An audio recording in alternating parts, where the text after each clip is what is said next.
17세기 프랑스가 낳은 수학자이면서 물리학자이고 철학자이면서 신학자였던 파스칼은 원주곡선론, 원추곡선론, 그리고 확률론, 그리고 적분론, 많은 수학적 원리들을 발견해냅니다. 천재학자였죠. 그의 아버지가 세무업을 하고 있었는데 아버지의 세무업을 돕기 위해서 그는 전자계산기를 직접 만들어서 사용하기도 합니다. 그가 죽게 되면서 8년쯤 지났을 때 그의 서재에서 가족들이 파스칼의 단상들, 아티클한 글들이 다발로 발견이 되면서 이것을 그 제자들이 집결해서 책을 썼는데 소위 우리가 아는 방세라고 하는 책입니다. 이 방세라고 하는 책은 당대에 많은 열방 나라의 종교가 있지만 많은 종교들 가운데 이 기독교의 탁월성을 변증하는 그런 책이기도 해요. 그런 천재학자였던 분이 이성에 대해서 이렇게 정리를 합니다. 이성의 최고 업적은 많은 과학 발전에 있지 않고 인간 이성의 한계를 인정하는 데 있다는 것을 말합니다. 인간 이성에 한계가 있다. 이걸 인정하는 이성이 최고의 업적을 남기는 것이다. 어쩌면 우리의 이성 자체가 많은 무지를 깨우쳤고 그리고 현대 문화 그리고 과학 발전에 도모한 것은 사실이에요. 하지만 이 광대무변한 어마어마한 세상의 이 큰 틀에서 우리의 이성은 아주 너무너무 미량으로 알아간 것뿐이지 사실은 아직 가리워진 것, 아직 모르는 영역이 더 크다는 것을 인정할 수 있다면 우리는 이 파스칼의 이성론을 굉장히 공감할 수 있는 부분이라고 봐요. 가장 우리의 이성을 사용해서 뭔가를 연구하다가 마지막에 끝자락에서는 한이 없구나. 그래서 사실은 모르겠다. 이 느낌표로 끝낼 수 있다면 그 이성은 정직함이고 또 바른 이성의 태도라고 하는 것이죠. 오늘 본문의 예수님을 중심으로 멀리인 사람들 그리고 예수님을 가까이 있는 사람들, 예수님의 정적들 그리고 예수님을 따르는 제자들 할 것 없이 예수 그리스도를 한꺼번에 모르고 있는 예수님을 제대로 발견하지 못하는 그런 공통점을 발견하게 됩니다. 그러면서 이제 최소한 자기 지식에 대한 한계를 인정하는 사람에게만 하나님은 독특한 은혜를 주시는데 그 은혜가 바로 계시의 은총이라는 것. 그래서 우리가 계시라고 하면 내가 모르던 세계를 더 초월자가 더 많이 아는 사람이 보자기를 벗겨서 베일을 벗겨서 비로소 알려줄 때 우리는 비로소 안다는 것. 우리의 출생은 가리워져 있어요. 근데 부모님이 알려주셔서 출생을 알고 생일을 알고 부모가 누군지를 비로소 알려주어서 아는 그런 지식이죠. 과학적 분석과 이성의 작업을 통해 알아서 우리가 부모 관계를 갖는 것이 아닌 것처럼 우리는 이제 끝내 주 안에서 있는 사람들에게 주시는 계시의 은총, 오늘 말씀을 통해서 이 은혜가 우리에게 함께 했으면 좋겠습니다. 지난 시간에는 우리는 3박 4일 동안 예수 그리스도께서 많은 환자들을 이제 치유하시게 되고 그 이후에 저들의 배고픈 것을 감지하신 예수님께서 7병 2여의 이적을 베풀어 주심으로 4천 명을 배부르게 먹이고 7광주리를 남긴 기사를 통해서 3박 4일 참 더위도 있었고 추위도 있었고 배고픔도 함께 병존했던 그들의 어려움을 불사하고 끝까지 주님과 함께 동행했던 사람들에게 주신 은혜였다는 거. 이 부분이 지난 시간에 우리가 나눴던 말씀이에요. 이제 이어지는 말씀은 사실은 두 장소에서 두 이야기가 병존되면서 한 교훈으로 마무리되는 그런 이야기예요. 그래서 우리가 두 장소의 두 이야기를 먼저 순서 있게 나눠야 될 텐데요. 먼저 장소, 소위 마가단에서 있었던 이야기가 오늘 1절로 4절까지 주어지는 말씀입니다. 지도를 좀 한번 참조하시면 이 마가단이라고 하는 이 갈릴리 호수예요. 이스라엘에는 이 갈릴리 호수가 있는데 워낙 크고 깊어서 호수지만 바다다 이렇게 해서 호수라고도 표현하고 바다라고도 표현되는 그런 호수입니다. 근데 이쪽에서 바라보는 왼쪽에 보면 이 표적을 구하는 바리새인과 사두개인, 막달라라고 하는 점이 원형점으로 박혀 있죠. 여기가 이제 마가단이라는 지역이에요. 마가단이라는 이름으로 지도를 세우지 않고 막달라, 다른 이름으로도 표기되는 그런 건데요. 이 대가볼리 지역에 칠병이어를 이적을 베풀었던 저 점의 지역, 거기서 배를 타고 마가단, 즉 마가단 누가 써놨네요. 마가단 막달라 똑같은 지역인데 이름을 달리한 거예요. 이 마가단으로 가고 그리고 또 오늘 본문의 후반부 오늘 5절에서 12절까지 벳세다로 가는데 오병이어 이적을 행한 곳, 여기 벳세다로 가는 그 경로, 이 과정, 배 타고 가는 과정에서 일어난 이야기, 이 두 이야기가 잘 조화롭게 오늘 말씀을 주는 두 목표가 되게 됩니다.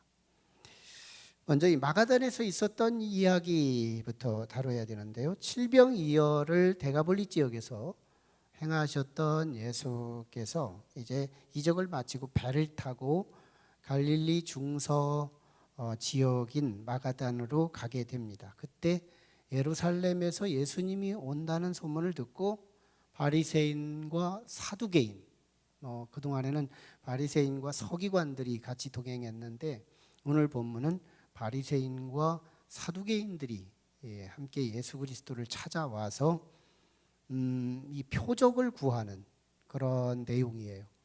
소위 하늘의 표적을 우리에게 보여달라, 이런 개념입니다. 예수님, 언제까지 한 사람 한 사람한테 은혜 줄래요? 왜 소경한테 눈뜨게 하고 안진뱅이 일어나게 하고 일일이 지엽적이고 땅의 기적을 보이지 말고, 소위 모세가 홍해 앞에서 홍해를 쫙 갈라져서 민족을 살리는 이 공동체적이면서 하늘의 기적이 아니라고 말할 수 없을 만한 이 스펙트럼이 큰 기적, 이런 기적을 우리에게 보여주세요, 이런 개념이에요.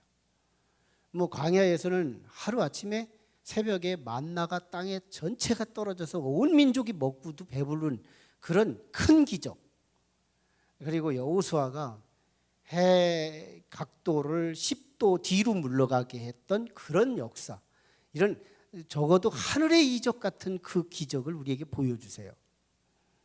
바리새인 사두개인들이 이 주문은 사실은 예수 그리스도를 따르고 제자가 되기 위한 주문이 아니고 예수를 어떻게 흠을 잡을까 시험하기 위한 그런 주문이었다는 점. 그래서 예수님은 사실상 12장에서도 이렇게 질문을 했었습니다. 마태복음 12장에서도 그때 예수님도 악하고 음란한 세대가 표적을 구하나 요나의 표적밖에는 보여줄 것이 없다, 이러고 일축하셨는데 오늘 본문은 조금 더 예수님의 이 답답하신 심경을 같이 드러내면서 추가되는 메시지는, 너희가 저녁 노을이 붉으면 그 다음 날 날이 맑을 거라는 것을 알고, 그리고 아침 동해의 노을이 붉거나 구름이 끼면 그날 날이 흐리겠다. 이런 일기 정보는 그렇게 예단하고 잘 미리 맞추면서 어째서 이렇게 악하고 음란한 이 세대에 대해서는 시대 분별이 그렇게 없니? 사실 내가 크고 작은 이적을 얼마나 많이 보여주었니? 그런데도 너희는 또 기적을 요청하는 것은 넌 기적이 너희의 믿음에 도움이 안 돼. 사실상 예수님의 일축하심을 드러내는 그런 말씀이죠. 그리고 나서 이제 벳세다, 갈릴리 호수의 동북편에 위치한 오병이어 이적으로 행했던 그 광야로 가게 되면서 이제 제자들과 예수님과의 대화하는 내용, 이게 이제 두 장소의 이야기, 두 번째 이야기죠. 사실은 이제 배 타고 가시면서 예수님하고 한 이야기인데, 이 이야기는 예수님의 제자들이 이 마가단 지역이 식당이 많고 먹을 것이 많은 장소예요. 그래서 그러나 상대적으로 저 벳세다라고 하는 요단 동북편에 위치한 오병이어 이적의 장소는 먹을 것이 없고 식당이 없고, 그래서 거기 가서 한번 오병이어의 이적은 경험을 했지만 사실은 먹는 거 가지고 마음고생했던 곳이 거기예요. 그래서 이제 마가단 지역에서 갈 때 좀 빵을 좀 많이 가지고 준비해 가지고 가자 이렇게 말을 해놓고 우리가 황급하게 여행을 떠나는데 집에서 뭐를 딱 놓고 떠나는 것처럼 제자들이 다 놓고 빵 하나만 갖고 출발한 거예요. 배는 이미 출발했고 아마 갈릴리 호수의 한 중심부쯤 가서 빵이 하나밖에 준비되지 않은 것을 생각하고 이 제자들이 심히 걱정을 합니다. 우리 가서 또 어떡하지? 또 이벤트 해야 되나? 하면서 이 빵 하나밖에 없는 거 가지고 지금 예수님의 12제자에다가 예수님까지 합치면 우리가 그냥 추산해도 13명이 되는데 떡 하나 가지고 이거 되겠냐는 거지. 네. 그런 상황에 같은 배지만 예수님의 생각은 딴 생각을 하고 있었어요. 예수님은 이런 생각을 합니다. 마가단 지역에서 바리새인 사두개인들이 이 하늘의 표적을 요청하면 한 동기, 그것은 예수 그리스도를 어떻게든지 올가미를 옮아서 어떻게든지 예수님의 하나님 나라 운동을 방해하려고 하는 조짐을 보면서 예수님은 12제자를 데리고서 아주 작은 운동을 하고 있는 것에 비해 바리새인과 바리새인 제자들, 그리고 사두개인과 사두개인 제자들이 예루살렘에 어마어마하거든요. 그들의 악영향, 예수 그리스도에 대하여 악한 영향력을 끼쳐서 입소문에 입소문을 낸다면 예수님의 하나님의 나라는 조금 세워놓고 더 많이 무너지고 이런 것이 예수님에게 마음에 걸리는 거예요. 심지어는 예수님의 제자들도 그런 이 잘못된 영향력에 전염이 될까를 예수님은 염려하고 있었던 거예요. 그러다가 결정적으로 예수님이 그들에게 주의를 줍니다. 얘들아, 삼가 바리새인과 사두개인들의 누룩을 조심하라, 이렇게 경고를 해요.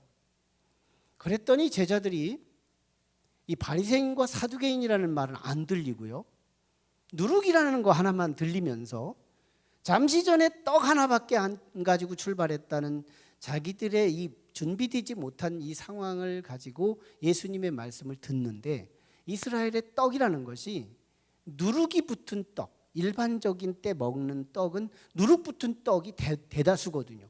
오늘도 아마 가실 때 팥이 붙어 있는 떡을 받아 가실 거예요. 팥시루 떡이니까. 그런데 이스라엘은 누룩 있는 떡을 먹게 되는데, 누룩이라는 소리에 딱 듣고 자기들이 지금까지 생각해온 이 생각을 가지고 예수님이 지금 주신 메시지를 이해를 한 거예요. 우리도 예수님한테 들키지 않으려고 이렇게 준비되지 못한 이 제자들의 모습을 예수님한테 혼날까 봐 좀 시시하고 있는데, 예수님이 벌써 딱 알고, 야, 왜 누룩 있는 떡을 안 갖고 왔느냐 하는 소리로 알아들은 거예요, 제자들이. 그래서 걱정이 더 깊어진 상황이에요. 예수님이 보니까 얘들이 말귀를 못 알아들어요. 바리새인들과 사두개인들의 누룩을 조심하라고 분명히 말을 했는데 얘들은 누룩이라는 말 하나만 듣고 떡을 준비하지 않았다는 걸 책망하는 줄 알고 더 불안해하고 있었던 거예요. 그래서 예수님이 하시는 말씀이 믿음이 작은 자들아, 내가 언제까지 너희와 이적을 보여야 하겠느냐는 거예요. 얼마 전에 내가 오병이어의 이적을 행하고 몇 광주리가 남았고 엊그제는 7병이어의 이적을 베풀고 내가 몇 광주리를 남겼더냐? 언제까지 먹는 것 가지고 이렇게 걱정할 거냐 이거예요. 책망을 하시면서 끝내 내가 지금 말하는 것은 바리새인과 사두개인들의 그 누루, 악영향, 그것이 너희에게 미치지 않기를 원한다 이러면서 책망을 했던 거거든요. 예수님과 제자들은 똑같은 배를 타고 있었어요. 우리가 동상이몽이라는 사자성어를 아시죠? 동상이몽. 같은 침대에 누워서 자는데 한 사람은 엉뚱한 꿈을 꾸고 또 한 사람은 또 딴 꿈을 꾸는 거예요. 정반대되는 꿈을 꾸는 거예요.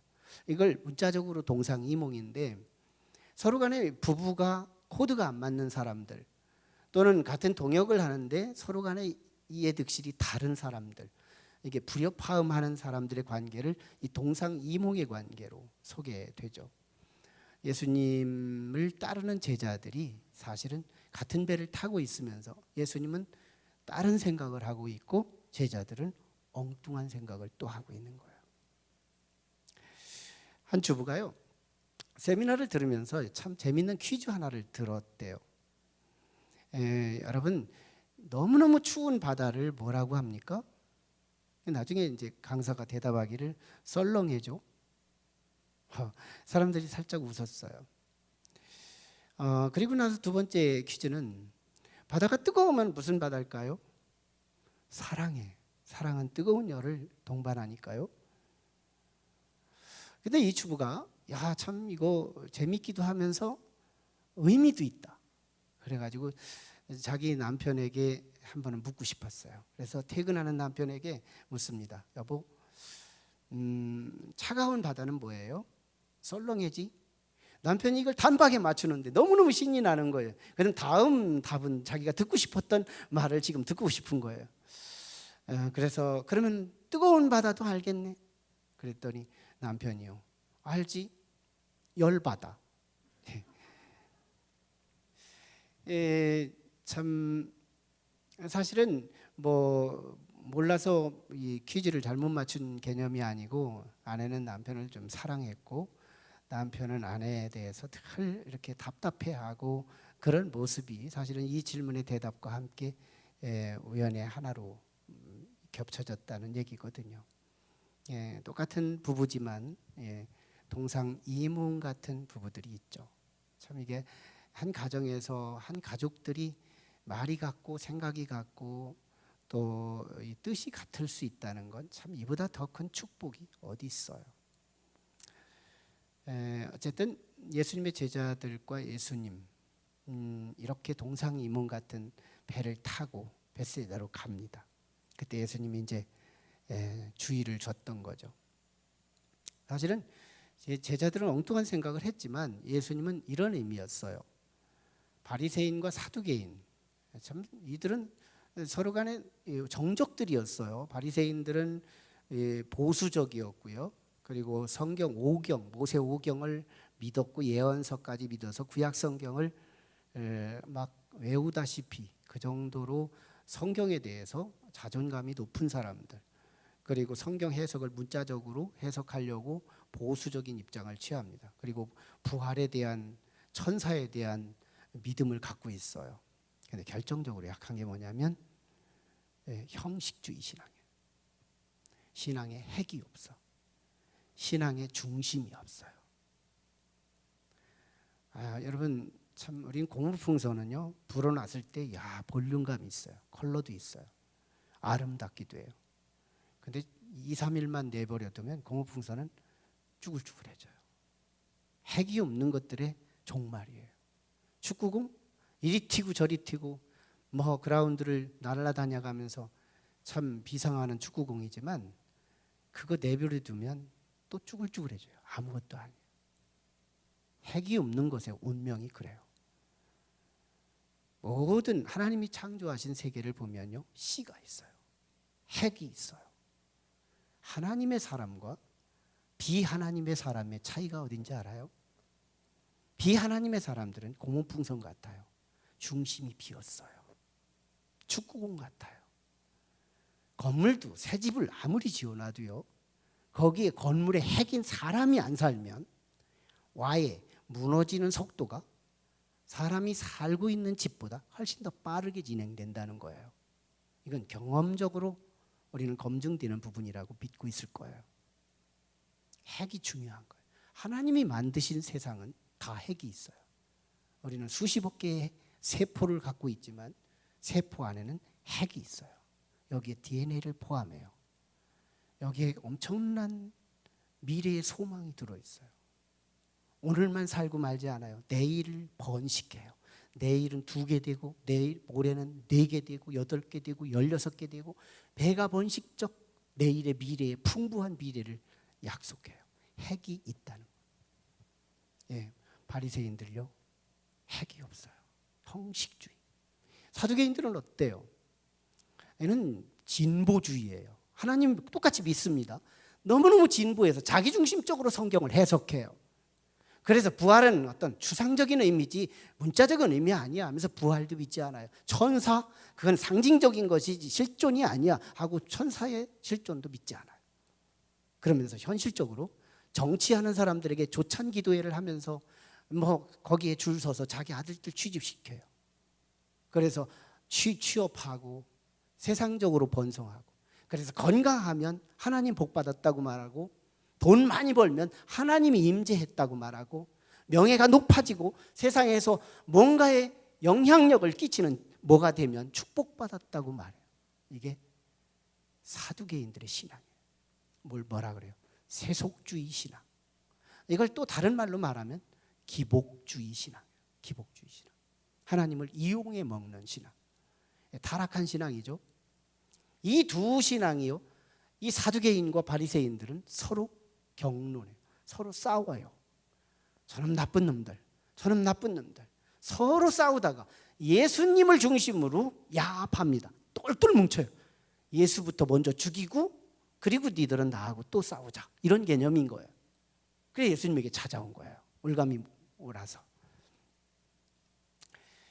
근데 이 누룩이라는 자체가 이게 발효성 성분인 건데요, 조금 넣어도 많은 분량으로 부풀어진다는 개념, 이런 누룩인데, 이 누룩이 성경에서 2가지로 사용이 되는데, 하나는 하나님 나라의 번성, 겨자씨가 커지가는, 누룩이 번성해가는, 하나님 나라가 이렇게 커갈 거다 할 때 사용되는 누룩이었고요, 고무적으로 사용됐고, 또 하나는 악한 영향력, 안 좋은 영향력, 나쁜 소리, 소문 이런 것들을 다 퍼뜨려서 그 공동체를 와해시키는 나쁜 영향력, 이 형식주의의 영향력, 그리고 세속주의적 신앙의 영향력이 예수님의 제자들도 배일까 봐 주님이 경고를 준 거였어요.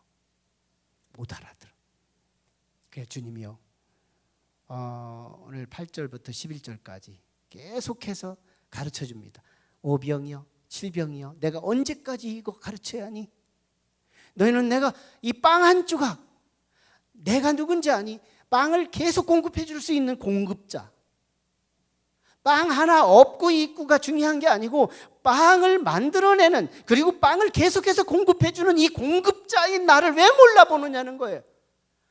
이사야서에서 이미 예언서에서 나를 예언했던 그 예언이 여기서 성취되었기에 오늘 이 이적 메시아의 증거들이 여기서 나타나고 있는데, 소경이 눈을 뜨고 여러 가지 장애우들이 치유되는 이 이적의 현장은 이미 예언서에 기록된 것이 여기 있는데, 공급자, 한없이 공급해 주시는 무한 공급자인 예수를 왜 알아보지 못하느냐 이거예요.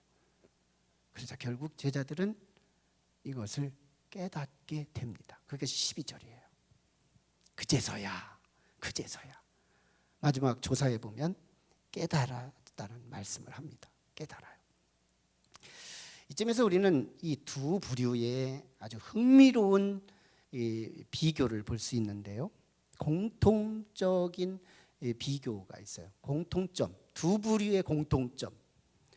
먼저 바리새인과 사두개인들, 예수님의 정적들이에요. 예수님 죽이려고 쫓아다니는 사람들이죠.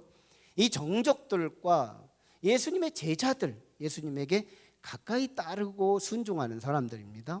이 제자들의 공통점 두 가지가 있는데, 첫 번째 공통점은 똑같이 예수님의 정적이나 예수님을 따르는 제자들이나 똑같이 예수님의 걱정거리가 되고 있다는 거예요.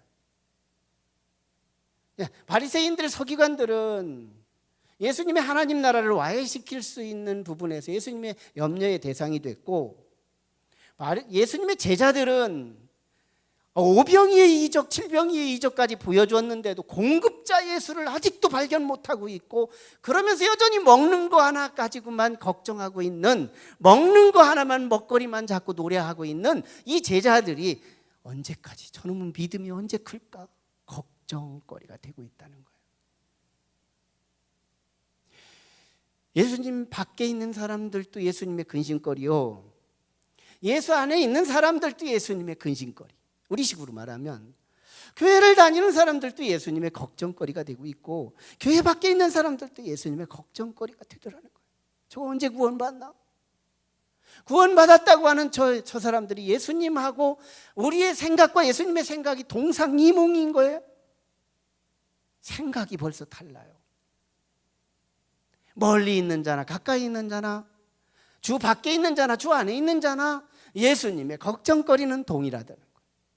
근데요, 결과는 달라져요. 바리새인 서기관들은요, 결국은 예수님 죽이고 이 악한 생각이 성공하고 끝나요. 십자가에 죽이는데 성공합니다. 자기 뜻대로 다 이루어져요. 결국은 하나님의 심판의 대상으로 어두운 세계로 가고 말지만요, 그러나 예수님의 제자는요, 깨달음으로 끝납니다. 참 제자들은 더디죠. 오병이어가 끝났는데 칠병이어 때 또 같은 질문을 해요. 참 또 여기서 오병이어 칠병이어 다 같이 경험했는데 또 여기서 떡 하나 때문에 걱정해요. 이거 언제 깨닫는 거예요? 언제 믿음이 클 거예요? 참 더디다. 그런데요, 더디더라도 끝까지 주 안에 있었던 제자들, 예수님이 타고 있었던 배에 제자들이 탔습니다. 예수님이 가는 벳세다를 향하여 가고 있는 그 방향으로 제자들도 같이 갑니다. 방향이 같고 공간이 같고 뭐예요? 주 안에 있는 사람. 끝까지 주 안에 있는 사람은 어떤 선물이 오는지 알아요? 계시의 은총, 열어줌의 은총, 알려줌의 은총, 모르던 지식, 영적인 세계에 대해서 닫혀있는 사람들에게 꽉 열어줄 수 있는, 하늘의 세계를 열어줄 수 있는 이 계시의 은총을 하나님께서 선물로 주시더라는 거예요. 그 제자들이 그제서야 12절에서 예수님을 깨닫게 돼요. 또 하나의 공통점이 있어요. 바리새인, 사두개인들, 그리고 예수님의 제자들 공통점, 예수님을 앞에 놓고 예수가 그리스도인 줄을 몰랐다는 거예요. 예수가 메시아인 줄을 몰랐다는 거예요. 같은 원리죠. 바리새인, 사두개인들은요, 뜬금없이 어느 날 무명인사가 나타나더니 사람들을 모아놓고 한 사람 두 사람 이거 호부작호부작 치유한답시고 메시아 흉내를 내고 있는 거예요. 정말 눈에 가시처럼 보이는 거예요. 저것이 사람도 아닌 것 같은, 유명인사도 아니고 스펙도 없고 이름도 없던 사람이 뜬금없이 사람들을 모으더니 사람들의 1만 명을 모았다, 2만 명을 모았다 하면서 바리새인들의 고객을 갈취해가고 그러면서 인기를 모으고 있는 거예요. 그래서 예루살렘에서부터 이 예수부터 없애고서 우리가 사역을 해야 되겠다 싶어서 예수님을 찾아왔던 거예요. 예수님이 이사야서에서 수없이 예언서를 통해서 메시아가 이렇게 오셔서 이런 사역을 할 거라고 하면서 그 사역을 나타냈는데도 율법에 대해서 누구보다도 많이 알고 있었던 바리새인, 사두개인들은 여전히 예수 그리스도를 죽이기 위하여 시험 테스트를 하늘의 표적을 요청했다는 사실이에요. 그래요. 그들은 예수님을 미워했기 때문에, 예수 밖에 있었기 때문에 예수를 몰랐다고 칩니다. 예수를 모르는 것은 비단 바리새인 사두개인들만 모른 게 아니었다는 점이에요. 예수님의 제자도 아직 2년, 3년이 거의 육박되는 시간쯤이에요. 이제 몇 개월이면 예수님이 십자가에 돌아가시고 다시 부활하는 사건이 일어날 건데, 그 시점에 벌써 2년이 훌쩍 넘었고 3년이 가까워하는 시간, 그들은 주일도 월요일, 화요일, 수요일 일주일 내내, 그리고 3년이 가까워지는 시간 동안 예수님을 동고동락하며 같이 지냈어요. 그리고 많은 기적을 목격했어요. 그리고 그 사역에 동력을 했어요. 그런데 아직도 탁월한 선생으로만 보일 뿐 메시아로 보이지 않았다는 점이에요. 하나님이 약속하신, 하나님이 이 땅에 오셔서 이 인류 역사를 희망의 역사로 바꿔주신다는 수많은 예언서의 약속을 아직도 읽지 못하는 거예요. 아직도 발견하지 못해요. 그 증거가 뭐예요? 떡 하나 갖고 왔다는 것 때문에 염려와 근심하고 있는 이 제자들을 통해서 아직도 예수가 그리스도인 줄을, 아직도 예수가 메시아인 줄을 알지 못하는 이 제자들의 식견 또한 예수를 앞에 놓고도 이해하지 못한 거예요. 이쯤 되면요, 우리는 참 심각성에 빠져요. 사람은 예수 밖에 있으나 예수 안에 있으나 참 절망적이다. 내버려 두면 어떤 결과가 오는지 알아요? 멸망하는 짐승 같도다. 성경에서 말씀하는 것처럼 멸망하는 짐승, 돼지 한 마리 잡는데요, 손 하나 까딱하지 않고 힘 하나 안 쓰고 돼지를 잡는데, 돼지 도살장으로 끌고 가는데 그 노선이 있대요. 콩 한 주먹이면 된대요. 콩을 중간중간 떨어뜨리면서 가는데 돼지는 맛있게 먹고 갑니다. 계속해서 왜 이렇게 주인이 오늘따라서 이렇게 콩을 자주 주나? 계속 콩 먹는 재미로 따라간대요. 그리고서 딱 자리 딱 서면 거기는 기계가 자기 몸을 딱 조이면서 4분 우열로 쪼개지는 거예요. 이게 멸망하는 짐승의 운명이에요. 우리는 그런 운명 앞에 놓여요. 예수 밖에 있으나 예수 안에 있으나 우리가 예수를 아는 데는 쉽지 않더라는 거예요. 그래서 우리에게 꼭 필요한 게 뭘까요? 우리에게 정말 우리 인생에게 가장 첫 번째 희망으로 시작되는 첫 번째 복음이 뭘까요? 가리워진 것을 열어주는 계시의 은총입니다. 계시의 은총. 내 생일이 뭔지 몰라서 부모님이 알려주는 계시, 내 나이가 얼마인지 몰라서 부모가 알려줘서 믿는 그런 계시, 나는 본래 알 수 없었지만 알려줬기에 비로소 아는 그 계시. 그동안에는 가리워져서 그게 뭔지 몰랐었지만 이 나보다 먼저 있었던 그 생애가 나를 알려주심으로, 가리워졌던 그 보자기를 벗겨주심으로 나는 비로소 그것을 다시 투영하고 바라볼 수 있는 계시.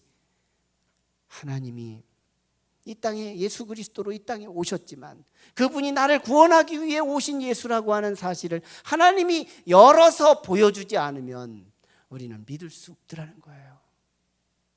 계시의 은총.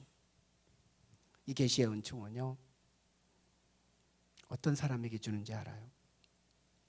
사두개인들, 바리새인들, 이들은 예수님을 시험했다가 실패하고 예수 밖으로 가잖아요. 그냥 실족하고 가는 거예요. 그러나 예수님의 제자 보세요. 아직도 예수님을 이해를 못해. 그런데도 같은 배 타고 있어요. 같은 집에서 자요. 베세다라고 하는 같은 방향으로 가요. 주 안에 있을 때, 주 안에 있는 자에게 더디더라도 계시의 은혜를 입게 된다는 거. 주 안에 있는 사람은, 어떤 상황 속에서도 끝내 주 안에 있는 사람은 오늘의 시행착오, 내일의 시행착오, 모레의 시행착오가 계속 있어도 주님이 탄 그 배에, 주님이 가는 그 방향에, 주님이 자는 그 집에 내가 함께 동고동락할 때, 주 안에 있을 때 주님은 끝내 우리의 무지를 깨우치고 우리에게 알려주시는데요, 오늘 본문과 다음 본문까지 이중으로 깨우칩니다. 자, 오늘 본문은 8절로 11절이에요. 그게 무지한 제자들을 가르치면서 오병이요, 그리고 칠병이요, 이 이적을 가르치면서 나는 공급자야, 메시아야 알려주신 겁니다. 간접으로. 그리고 나서 오늘 이제 13절부터 다음 주일날 말씀 나눌 말씀이지만 아주 예수님께서 공생애를 하면서 최초로 내가 그리스도라고 하는 것을 공개하신 사건이 다음 주에 나오는 말씀이에요. 그러니까 오늘 본문 두 텍스트는 다음 주에 나올 말씀을 위해서 주어진 거예요. 다시 말하면 우리 인간은 그리스도 밖에 있는 사람이나 그리스도 안에 있는 사람이나 누구나 하나님을 스스로 알 수는 없는 것이고 오직 예수님이 계시하셔야 열어주셔야만 비로소 예수가 그리스도라고 말할 수 있고, 저 십자가는 저주의 틀이었지만 하나님께서 우리를 계시를 해주시면 저 십자가야말로 우리의 사랑의 틀이라는 사실을 우리에게 깨닫게 해주시더라는 거예요. 예수님이 우리의 계시를 알려주기 전에는 십자가에 죽는 것처럼 부끄러움이 없었지만, 그러나 하나님께서 우리에게 계시의 영을 열어 그 진리의 세계를 알고 난 이후에는 저 십자가가 비극이지만 또한 희망이라는 사실까지 깨닫게 되더라는 거예요. 멸망하는 짐승처럼 멸망해 가고 있는 우리 인류를 하나님은 하늘에서 보좌에서 좌시하지 않으시고 이 땅에 내려오셨다는 사실을 우리 인간 이성으로 알 수 있겠냐는 거예요. 없다는 겁니다. 그런데도 하나님께서 끝내 주님 안으로 들어오는 사람들에게 더디더라도 주님을 계속해서 알려주시고 계시하시고 드러내심으로 우리는 비로소 예수를 그리스도라고 고백하는 자가 되더라는 거예요. 저도 참 목회하면서 여러 차례 시행착오를 하게 되는데요. 우리 교회가 신성동 116-6번지에서 교회를 세울 줄 알았어요. 그리고 5년을 기도했어요. 진짜 긴 시간 하나님, 신성동 116-6번지에 교회가 세워지게 하옵소서, 하나님의 성전이 세워지기를 원합니다. 하지만 주님은 생각이 달랐어요. 신성로 61-79번지, 오늘 우리가 예배하는 이 장소를 주님은 그때부터 생각하고 있습니다. 주님과 나는 동상이몽이었어요. 하지만 주님은 우리를 하여금 계속해서 기도하게 하셨고, 그리고 그 분량이 채워지는 그날, 여기는요, 그 당시에 5년 전에 이 지역이 이 그린벨트였다는 것을 우리는 이미 알고 있었어요. 그래서 여기 와서 다시 검토할 이유가 없었어요. 왜? 몰랐다면 아는 차원에서 와서 물었을 텐데, 이곳은 그린벨트이기 때문에 알아볼 필요도 없는 곳이었어요. 그런데도요, 참 우리가 칠흑같이 어두움을 경험한 이후에 이곳을 알아보게 됩니다. 그랬더니 이 그린벨트가 풀린 지가 6개월이 지난 거예요. 땅 주인도 몰랐다는 사실이에요. 하나님은 벌써 신성로 61-79를 그린벨트가 풀어지는 그날까지 나는 신성동 116-6번지를 위해서 쭉 기도했지만 기도의 분량은 채워졌고, 그러면서 끝까지 주님은 내 기도를 안 들어주시네 하고 실족하지 않고 끝까지 주님의 이름으로 기도한 결과 하나님은 계시의 영을 더하사 여기 그린벨트였던 이곳을 우리 교회의 성전 부지로 하나님은 알게 하시고 오늘 그 자리에 여기 있게 됐다는 거예요. 전 개인적으로도요, 적어도 하나님에 대해서 오해한 적도 있어요. 신학교에 가면 목회자들보다 뜨끈뜨끈한 믿음을 갖고 신학훈련을 하는 줄 알았어요. 근데 가보니까 신학생인데 술 먹는 사람, 신학생인데 담배 피는 사람, 신학생인데 욕하는 사람, 신학생인들의 거의 그냥 날라리 같은 사람들이 꽤 많았어요. 한 번은 트러블이 있어서 서로 싸우는데 신학생의 입에서 도끼를 찾는 사람도 있었어요. 그래서 상대방의 도끼로 머리를 쪼개겠다는 거예요. 엄청난 충격을 받았습니다.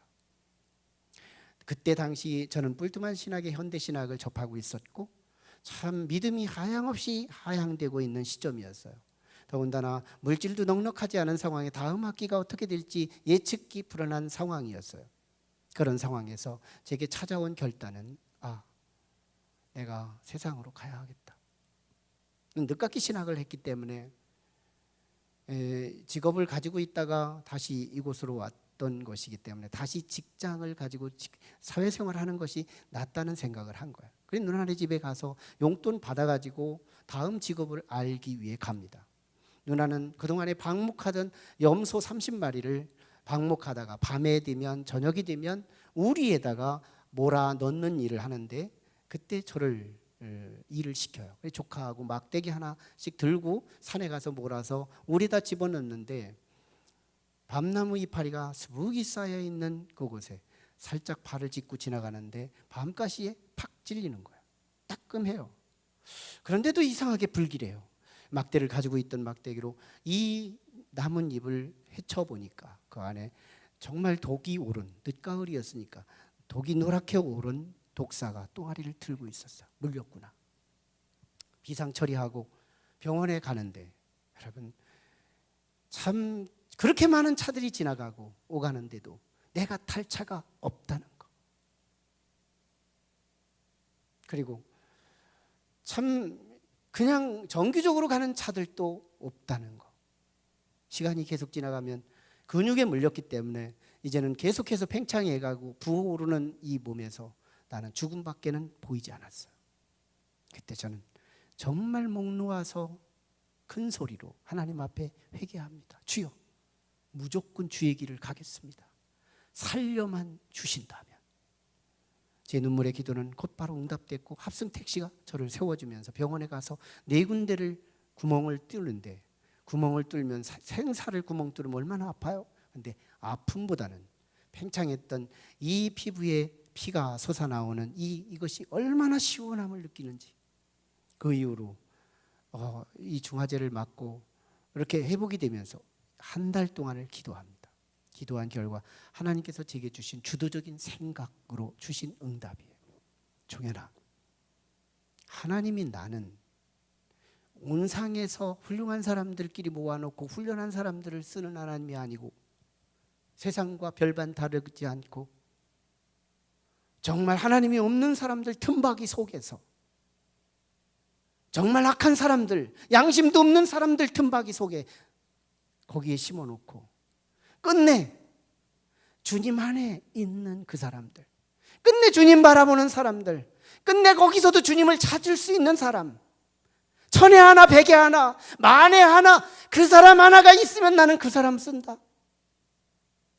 저는 그 이후부터요, 어떤 환경이 있다 하더라도 나는 주님 밖에 있지 않고 어떤 열악한 환경 속에서도 나는 주 안에 있기로 결심하며 어떤 상황에서도 내가 주의 길을 간다는 것은 내 생명과 맞바꿀 만한 그런 일이라는 사실까지 깨달아요. 그래서 어떤 어려움이 있어도 나는 주 안에 있겠다. 여러분, 앞이 안 보이면 불안이 찾아와요. 앞이 열리기 시작하면 평안이라는 게 찾아와요. 계시의 영이 임하면 뭐가 임하는지 아세요? 평안입니다. 이상하죠. 문제가 없는 것도 아니에요. 근데 왜 이렇게 평안해요? 문제가 없는 것도 아니에요. 여기저기 여전히 산적해. 근데도 마음은 평안해요. 계시의 영이 내게 임하고 있는 거예요. 알기에, 하나님을 알고 있기에 우리는 불안 속에서도 평안을 누리는 거예요. 예수님의 제자들이 풍랑 속에서도 평안을 누렸던 것처럼 오늘 우리는 모르기 때문에, 내일 일을 알 수 없기 때문에 우리는 불안과 초조가 우리를 지배하고 있는 거예요. 좀 더디더라도 끝까지 주 안에 있는 우리들, 주님의 평강이 저와 여러분에게 함께하기를 주의 이름으로 축원합니다. 기도하시죠.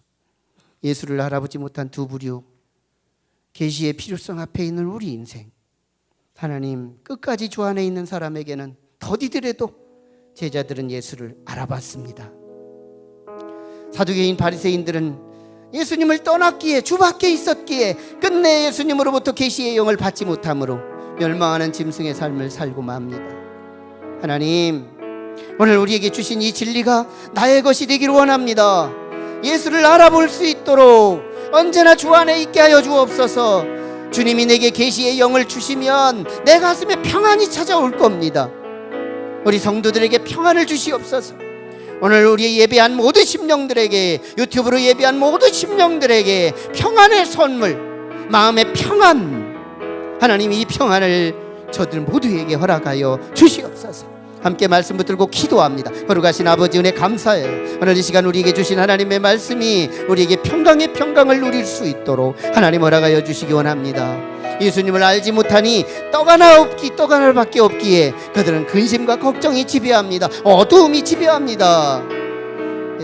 사두개인과 바리새인들은 예수 때문에 자기의 입지가 작아지고 있는 것을 불안해합니다. 그러나 예수 그리스도를 알지 못했기 때문에 그들은 불안과 초조가 저들의 삶의 문화가 되고 말았지만 예수가 메시아요, 예수가 그리스도라고 하는 사실을 알게 된 이후에 제자들은 평안 속에 여행을 할 수 있었습니다. 주 안에 있는 자, 주 안에 있는 자, 근데 우리에게 주 안에 있는 주의 백성이 되게 하여 주옵소서. 예수님 이름으로 기도하옵나이다. 아멘. 우리 다 같이 자리에 일어나셔서 에바다 우리 찬양 같이 합니다.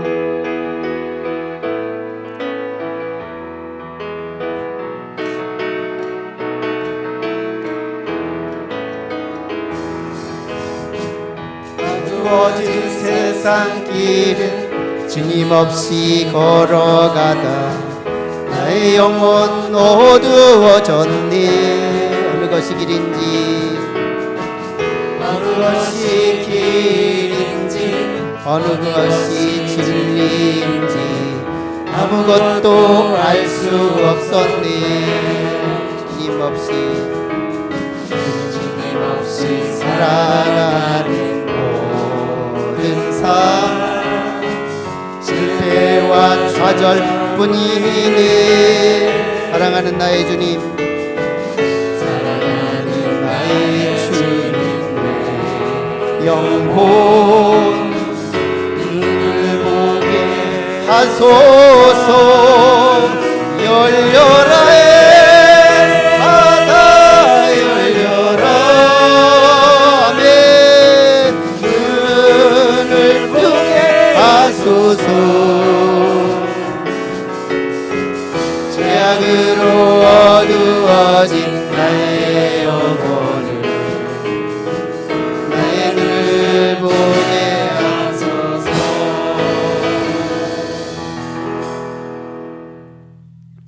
지금은 살아계신 예수 그리스도의 크신 은혜와 하나님 아버지의 무한하신 사랑과 성령님의 감령 역사 충만하심이 오늘 말씀을 듣고 은혜 받고 돌아가는 모든 심령들 위해 영원토록 함께 하시기를 간절히 축원하옵나이다. 아멘.